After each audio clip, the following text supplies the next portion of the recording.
की शुरुआत होती है विल स्टैंटन नाम के एक लड़के से। आज उसके स्कूल में क्रिसमस की छुट्टियां पड़ गई थी, पर विल को अपने बड़े से परिवार के साथ क्रिसमस मनाने में खास दिलचस्पी नहीं थी। जैसे ही वो स्कूल से निकला तो उसकी नजर एक बेहद खूबसूरत लड़की पर पड़ी जिसने लाल रंग का स्कार्फ पहना था। विल को तो उससे पहली नजर में प्यार हो गया। खैर फिर वो जैसे तैसे भागकर बस में चढ़ा और जल्द ही वो लड़की भी बस में आ गई। तब विल के भाई बस में उसके शर्मीले स्वभाव का मजाक उड़ा रहे थे क्योंकि वो अपने में ही रहता था, उसका कोई दोस्त भी नहीं था। खैर फिर उसकी छोटी बहन ग्वेन ने कहा कि इससे पहले बस से उतर जाए, बात कर लो जाके। मगर बदकिस्मती से वो लड़की अगले ही स्टॉप पर बस से उतर गई, मगर वो अपना स्कार्फ बस में ही छोड़ गई थी। तब विल ने स्कार्फ उठा लिया, लेकिन उसे लौटाने से पहले ही बस चल पड़ी। फिर विल और उसके भाई जब अचानक लियोन नाम के एक आदमी ने उनके सामने गाड़ी रोकी। लियोन इस शहर की शाही मिस्ट्रेस मिस ग्रेथॉर्न के यहाँ पर काम करता था। तब लियोन ने विल और उसके परिवार को शाही महल में क्रिसमस पार्टी पर आने का न्योता दिया।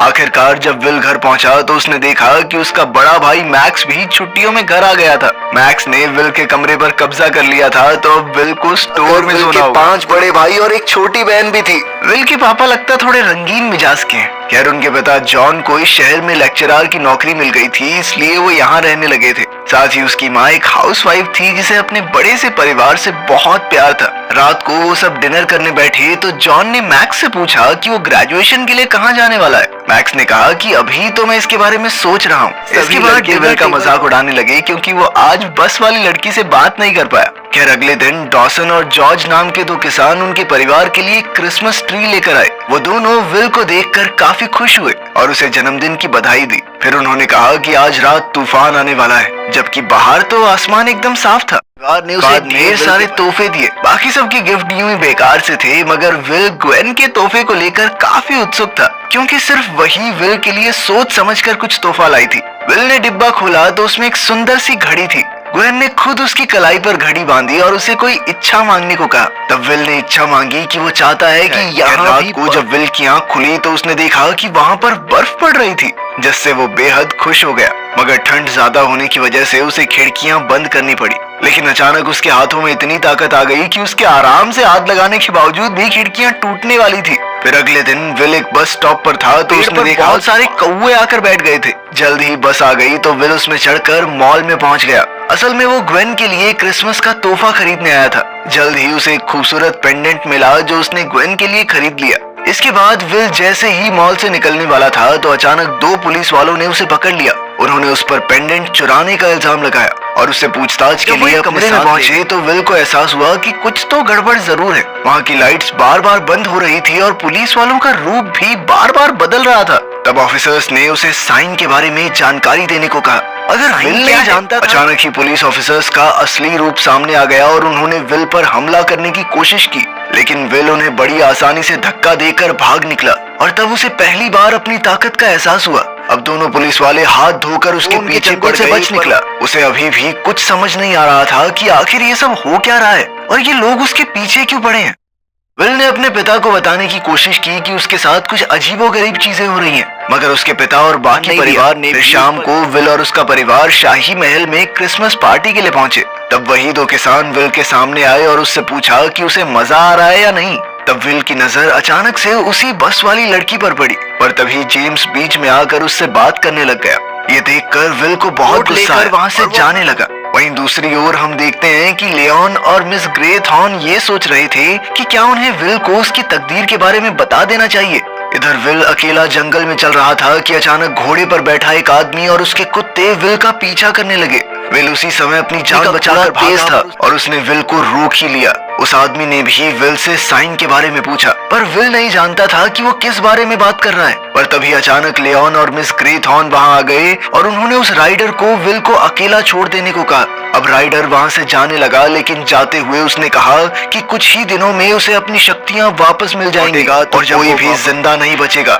अब लियोन और उसके साथियों ने देखा कि विल हक्का बक्का होकर खड़ा था। तब वो उसे जादू से समय में पीछे एक प्राचीन दुनिया में ले गए। उन्होंने विल को बताया कि वो दुनिया की रोशनी को बचाने वाला प्राचीन योद्धा है। उन्होंने बताया कि सैकड़ों साल पहले ग्रेट हॉल नाम की एक जगह पर रोशनी और अंधकार का एक युद्ध हुआ था, जिसमें रोशनी की जीत हुई थी, पर वो नहीं कर पाई। अब अंधेरे को खत्म करने के लिए विल को 6 जादुई साइन हासिल करने होंगे। ताकि वो बुरी शक्तियों को हमेशा के लिए हरा सके। उन्होंने बताया कि तुम्हारे जन्मदिन पर तुम्हारी पूरी शक्तियां जाग उठी हैं और तब से ही उसे साइन दिखने भी शुरू हो गए होंगे। पर जल्द ही उस राइडर को भी अपनी शक्तियां महसूस होने लगी, लेकिन उसकी बढ़ती हुई शक्तियों को और लोग जैसे कि वो राइडर जो उसे मारने आया था, विल अब भी समझ नहीं पा रहा था कि उसे ये शक्तियां क्यों मिली। तो लियोन ने बताया कि पुरानी कहानियों के मुताबिक वो एक सीकर है, यानी कि 7वें बेटे का 7वां बेटा। उनके पास बुक ऑफ ग्रामरी नाम की एक प्राचीन किताब थी जिसमें साइन को पहचानने के बारे में बताया गया था और सिर्फ विल ही इस किताब को पढ़ सकता था। ये सुनते ही विल हंस दिया क्योंकि उसके तो सिर्फ 5 ही भाई थे और वो अपने माँ बाप का 7वां नहीं 6ठा बेटा था। उसने कहा कि उन्होंने गलत इंसान को चुन लिया है। अब विल वहां से जाने लगा, मगर लियोन और उसके साथियों ने कहा कि वो अपनी तकदीर से मुंह मोड़कर नहीं जा सकता। उसी पल विल को आने वाले भविष्य की झलक दिखाई दी जिसमें अंधकार ने पूरी दुनिया पर कब्जा कर लिया था। ये देखकर वो बुरी तरह घबरा गया और अचानक एक सड़क पर आ पहुंचा जहां उसका एक्सीडेंट होने ही वाला था। खैर जैसे तैसे वो अपने घर पहुंचा जहां उसने थोड़ी और रिसर्च की। फिर उसने अपने पिता से इसके बारे में कुछ सवाल पूछे क्योंकि वो फिजिक्स के प्रोफेसर थे। विल ये जानना चाहता था कि क्या रोशनी अंधेरे को हरा सकती है। इस पर जॉन ने विल से कहा कि तुम इतनी गहरी चीजों के बारे में क्यों सोच रहे हो? अरे मजे करो, मजे करने की उम्र है तुम्हारी।